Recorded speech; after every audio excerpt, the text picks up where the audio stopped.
कि रेशम सिंह की जो परेशानियां तकलीफा उन्हें दूर होण ते सुख शांति बख्शण। लेकिन असी 1500 ਦੇ ਵਿੱਚ ਇਹ ਬਰਫ਼ਬਾਰੀ ਦਾ ਮਜ਼ਾ ਲੈ ਰਹੇ ਹਾਂ। ਅਗਰ ਲਾਹੌਰ ਜੀ ਚੱਸ ਆ ਗਈ ਚੱਸ ਆ ਗਈ।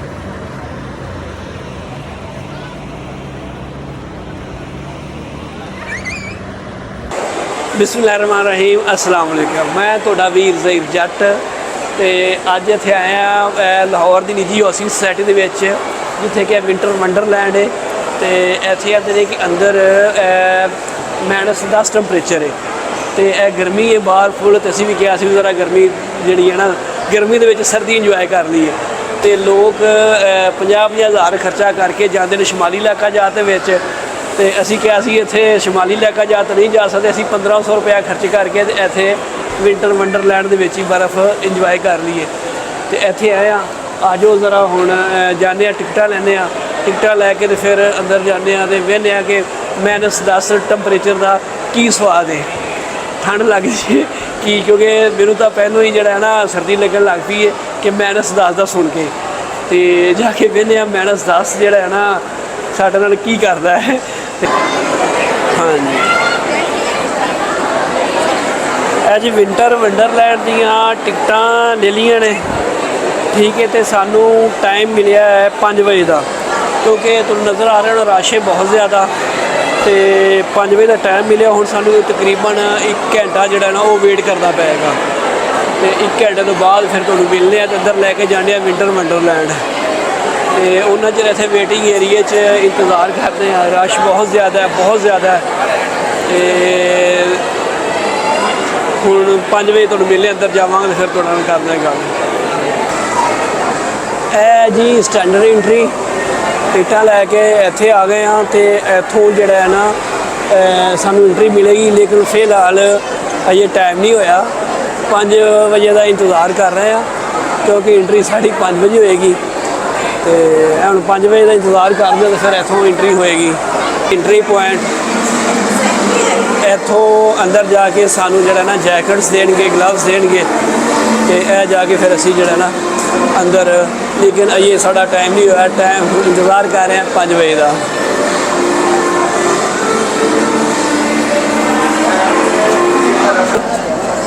जी विंटर वंडरलैंड आए हाँ। तो इत्थे सरदार जी ननकाना साहब तो आए हुए हैं, तो इन्हां नाल मिले हाँ तो बड़ा अच्छा लगा है। तो साढ़े एक दोस्त ने रेशम सिंह सिद्धू साहब इंडिया तो चढ़ते पंजाब तो उन्होंने बड़ा अच्छा, वो साढ़े वीर ने वड्डे वीर ने तो बड़ा अच्छा उन्होंने तलक है। तो इन्हां अगे बिनती ये आ कि ये जदों वापस ननकाना साहब जान तो ये उन्होंने वास्ते जोड़ा वो कह रहे सन कि सानू कोई छोटिया मोटिया परेशानियां ने तो जोड़ा है ना उत्थे जाके दुआ करन ताकि साढ़े उस वीर दी जिहड़ियां परेशानियां ने छोटिया मोटिया जिहड़े चढ़ते पंजाब रहिंदे ने रेशम सिंह संधू साहब तो उन्हां दियां ना वो दूर होण। तो इन्हां नाल करदे हां गल जी सरदार जी। असी उन्होंने वास्ते अरदास करांगे गुरुद्वारा जन्म अस्थान दे विच कि रेशम सिंह की जो परेशानियां तकलीफा उन्हें दूर होण ते सुख शांति बख्शण ते उन्होंने परिवार की चढ़दी कलावां बख्शण। तो भाई जी ने सानू बड़ा रिक्वेस्ट किया उन्होंने वास्ते, तो वाहगुरू की मेहर नाल असीं उन्हां वास्ते अरदास करांगे, जरूर करांगे। बड़ी मेहरबानी सरदार जी, बड़ी मेहरबानी। की नाम सरदार? मेरा नाम सुरजीत सिंह है, मैं ननकाना साहब तो बिलोंग करता। ठीक बेटा तुहाडा की नाम है? हंसराज सिंह। हंसराज सिंह साहब जी, बड़ी मेहरबानी बड़ी मेहरबानी। हाँ जी 5 बज गए ने तो असी टिकटां ले लिया, उन्हें सानू कट के वापस दे दियां ने। हुण जाने सामने तो जिहड़ा है ना कोड पाने मेरे कोड के दस्ताने देणगे। हाँ जी इत्थों सानू जैकेट्स देणगे तो दस्ताने देणगे। हाँ जी फड़ा जी असी पाले जैकेट ये साडी असी हुण जा रहे हैं अंदर। हम जा रहे हैं अंदर अंदर अंदर जाएंगे सारे आराम आराम से। फुल ठंड लो जी असी आ गए अंदर तो यकदम ही जी है ना कुल्फी जम गई है। ਤੇ ਇਹ ਨਾ ਬਣਾਇਆ भालू ये बनाए ने। तो यह देखो कितना ही प्यारा, तो बहुत ही प्यारा सिस्टम, बहुत ही प्यारी खूबसूरत जगह है। आ जाओ ज़रा, लो जी देखते हैं नाल जो है ना 1500 पूरा हो गया है। यह बर्फ़ जमी है तो बच्चे इंजॉय कर रहे हैं बर्फ़ के स्लीपिंग है क्योंकि बर्फ़ जमी हुई है। इधर जो है ना इधर, हाँ जी, यह देखो जी बर्फ़ आ रही, बर्फ़बारी हो रही है। लोग इस बर्फ़बारी का मज़ा लैन 50-50 हज़ार रुपया खर्च के शुमाली इलाका जाते हैं, लेकिन असी 1500 के बर्फ़बारी का मज़ा लै रहे हैं। अगर तुसी भी 1500 के बर्फ़बारी का मज़ा लेना है तो तुसी इत्थे विंटर वंडरलैंड आ जाओ।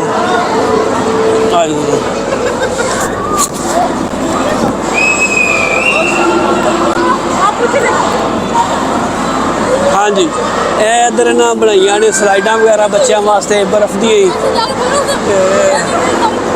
आइयो ज़रा चल के देखने।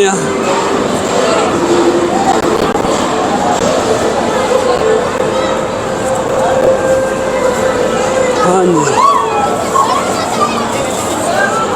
असी भी ज़रा इंजॉय कर लिए। ए देखो जी, ए बर्फ, ए बर्फ।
बलागां दे ही उन्हें बनाए ने टेबल, बर्फ के बने बर्फ के बलागां दे ही टेबल बनाए ने। बैठन वास्ते जी है बर्फ लेकिन उपर रखा है बर्फ का सारा। तुम बर्फ के टेबल से बह के खा पी सकते जी। अगर कोई तुम चीज़ इतों परचेज करे खाते तो इतने बर्फ तुम बैठ के भी बर्फ के उत्ते ही खानी है। बहुत खूबसूरत है। हाँ जी, आ जाओ। सारे बर्फ के बलागां का ही है ना यह बनाया है। बाहर ਜਦੋਂ ਅਸੀਂ ਬਾਹਰੋਂ ਆਏ ਸਾਂ, ਬਾਹਰ ਤਕਰੀਬਨ ਅੱਜ ਜਦੋਂ ਅਸੀਂ ਬਾਹਰੋਂ ਆਏ ਸਾਂ ਬਾਹਰ ਤਕਰੀਬਨ ਅੱਜ ਜਿਹੜਾ ਟੈਂਪਰੇਚਰ ਸੀ ਉਹ 42 ਸੀ। 42 ਟੈਂਪਰੇਚਰ ਬਾਹਰ ਦਾ ਸੀ। ਬਹੁਤ ਜ਼ਿਆਦਾ ਗਰਮੀ ਸੀ, ਲੇਕਿਨ ਇੱਥੇ ਆ ਕੇ ਉਹ ਭੁੱਲ ਗਿਆ ਕਿ ਗਰਮੀ ਵੀ ਸੀ। ਇੱਥੇ ਬਹੁਤ ਜ਼ਿਆਦਾ ਸਰਦੀ ਲੱਗ ਰਹੀ ਹੈ। ਇਹ ਐਫਲ ਟਾਵਰ ਦਾ ਮਾਡਲ ਤੁਹਾਨੂੰ ਦਿਖਾਣੇ ਆ। ਇਹ ਜੀ ਐਫਲ ਟਾਵਰ ਦਾ ਮਾਡਲ ਬਣਾਇਆ ਹੈ ਤੇ ਇਹਦੇ ਨਾਲ ਜਿਹੜਾ ਹੈ ਨਾ ਤੁਸੀਂ ਤਸਵੀਰ ਬਣਾਉਣ ਵਾਸਤੇ ਮਾਡਲ ਬਣਾਉਣ ਵਾਸਤੇ ਅਸੀਂ ਵੀ ਥੋੜਾ ਜਿਹਾ ਜ਼ਰਾ ਨਾ ਡੈਮੋ ਕਰਕੇ ਵੇਖਦੇ ਆ। ਅੱਛਾ ਇਸ ਤਰ੍ਹਾਂ ਲਓ ਜੀ, ਇਹ ਤਸਵੀਰ ਜਾਂ ਸੈਲਫੀ ਲੈਣ ਵਾਸਤੇ ਇਹਨਾਂ ਇੱਕ ਜਗ੍ਹਾ ਬਣਾਈ ਹੈ। ਤੇ ਇਹ ਜੀ ਬਰਫ਼ ਦੇ भालू बनाए ने। इधर जरा ਤੁਹਾਨੂੰ ਨਾ ਇੱਕ ਇਹ ਚੀਜ਼ ਦਿਖਾਣੇ ਆ, ਜ਼ਰਾ ਮੇਰਾ ਕੈਮਰਾਮੈਨ ਦਿਖਾ ਸਕੇ। ਇਹ ਦੇਖੋ ਜ਼ਰਾ, ਇਹ ਬਾਲੂ ਬਣਾਇਆ ਹੈ ਬਰਫ਼ ਦਾ, ਤੇ ਇਹ ਛੋਟੇ ਬੱਚੇ ਵੀ ਬਰਫ਼ ਦੇ ਬਣਾਏ ਨੇ।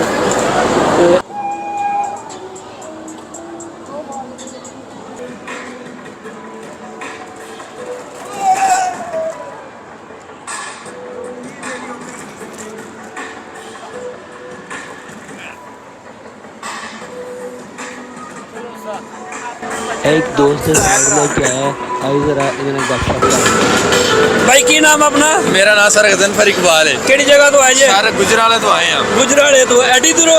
मैं ना सारे इधर 84 बड़ा आया। ਕਾਸੀ ਬੜਾ ਇੰਜੋਏ ਫਿਰ? मैं ना कमाल सर मैं टिकटॉक ਤੇ ਦੇਖਿਆ ਸੀ, ਮੈਂ ਕਿਹਾ ਯਾਰ ਸ਼ਾਇਦ ਲਾਹੌਰ 'ਚ ਹੈ ਕਿ ਨਹੀਂ, ਝੂਠ ਬੋਲਦੇ ਨੇ, ਲੇਕਿਨ ਇੱਥੇ ਆਇਆ ਇੰਜੋਏ ਕੀਤਾ, ਯਕੀਨ ਕਰੋ ਚੱਸ ਆ ਗਈ। ਚੱਸ ਆ ਗਈ। ਪੰਜਾਬੀ ਜਿਹੜੇ ਕਹਿੰਦੇ ਨੇ ਲੱਸੀ ਪੀ ਕੇ ਜੀਡਾ ਠੰਡਾ ਹੋ ਗਿਆ, ਚੱਸ ਆ ਗਈ, ਠੰਡ ਪੈ ਗਈ। ਚੱਸ ਆ ਗਈ ਹੈ। ਕੀ ਬਾਤ। ਨਾ ਜੀ ਇਹ ਭਾਈ ਯਾਰੀ ਗੁਜਰਾਲੇ ਤੋਂ ਆਏ ਨੇ ਇੱਥੇ ਸਿਰਫ ਬਰਫ਼ ਵਿੰਟਰ ਸਾਡੇ ਵੰਡਰਲੈਂਡ ਐਡੀ ਗਰਮੀ ਦੇ ਵਿੱਚ ਅਸੀਂ ਆਏ ਮੋਟਰਸਾਈਕਲ ਤੇ ਆ, ਗਰਮੀ ਦੇ ਵਿੱਚ ਤੇ ਇੱਥੇ ਆ ਕੇ ਚੱਸ ਆ ਗਈ। ਤੇ ਗਰਮੀ ਵਾਲਾ ਸਾਰਾ ਖਾ ਹੋ ਗਿਆ। ਮੈਂ ਨਾ ਸਾਰੇ ਤੇ ਇੰਨੀ ਕੁ ਠੰਡ ਲੱਗਦੀ ਪਈ ਹੈ, ਹੱਥ ਕੰਮਦੇ ਪਏ ਨੇ। ਵਾਹ ਜੀ। ਇਹ ਗੁਜਰਾਲੇ ਤੋਂ ਆਏ ਨੇ ਮੋਟਰਸਾਈਕਲ ਤੇ, ਗਰਮੀ ਦੇ ਵਿੱਚ ਬਾਹਰ 42 ਟੈਂਪਰੇਚਰ ਹੈ, ਤੇ ਇੱਥੇ ਆ ਕੇ ਕਹਿ ਰਹੇ ਨੇ ਕਿ ਸਾਨੂੰ 42 ਟੈਂਪਰੇਚਰ -10 ਜਿਹੜਾ ਹੈ, 10 ਤੱਕ ਉਹਨੇ ਸਾਨੂੰ ਸਾਰੀ ਗਰਮੀ ਭੁਲਾ ਦਿੱਤੀ ਹੈ, ਤੇ ਅਸੀਂ ਫੁੱਲ ਇੰਜੋਏ ਕਰ ਰਹੇ ਹਾਂ। ਚੱਲ सरदार जी फिर की फील कर रहा है ये -10 टेम्परेचर -10 टेम्परेचर तो नहीं है, इससे ज़्यादा जो है ना नारायण का गाना ज़्यादा होता है। नारायण का गाना ज़्यादा होता ज़्यादा होता है, है। बाकी बाहर की गर्मी नहीं भूल गया। नहीं, लाहौर ठीक है, इंजॉय होता है, बच्चे इंजॉय करते यानी हैं। कि लाहौर जी बहुत ही इंजॉय किया है। ਇੱਥੇ ਆ ਕੇ ਸਾਨੂੰ ਬਾਹਰ ਜਿਹੜੀ 42 ਟੈਂਪਰੇਚਰ ਸੀ ਉਹ ਸਾਨੂੰ ਭੁੱਲ ਗਿਆ। ਇਸ 1 ਘੰਟੇ ਦੇ ਵਿੱਚ ਬਹੁਤ ਜ਼ਿਆਦਾ ਇੰਜੋਏ ਆ। ਯਾਨੀ ਕਿ ਜਿਹੜੇ ਲੋਕ, ਖਾਸ ਤੌਰ ਤੇ ਮੈਂ ਰਿਕਮੈਂਡ ਕਰਾਂਗਾ, ਜਿਹੜੇ ਲੋਕ ਜ਼ਿਆਦਾ ਪੈਸੇ ਖਰਚ ਕਰਕੇ ਸ਼ਮਾਲੀ ਇਲਾਕਾ ਚ ਨਹੀਂ ਜਾ ਸਕਦੇ ਬਰਫ਼ਬਾਰੀ ਦੇਖਣ, ਉਹ ਇੱਥੇ ਆਉਣ, ਬਹੁਤ ਹੀ ਮਜ਼ਾ ਆਏਗਾ, ਬੜਾ ਇੰਜੋਏ। ਇਹ ਅਸੀਂ ਹੁਣ ਬਾਹਰ ਜਾ ਰਹੇ ਆ। ਸੀ ਯੂ, ਥੈਂਕ ਯੂ ਜੀ ਤੁਹਾਨੂੰ। ਮੇਰੀ ਅਗਰ ਇਹ ਵੀਡੀਓ ਚੰਗੀ ਲੱਗੀ ਹੋਵੇ ਤੇ ਮੇਰੇ ਚੈਨਲ ਨੂੰ ਲਾਈਕ ਕਰਿਆ ਜੀ, ਚੈਨਲ ਨੂੰ ਸਬਸਕ੍ਰਾਈਬ ਕਰਿਆ ਜੀ, ਤੇ ਬੈਲ ਆਈਕਨ ਤੇ ਲਾਜ਼ਮੀ ਕਲਿੱਕ ਕਰਿਆ ਜੀ। ਸ਼ੁਕਰੀਆ।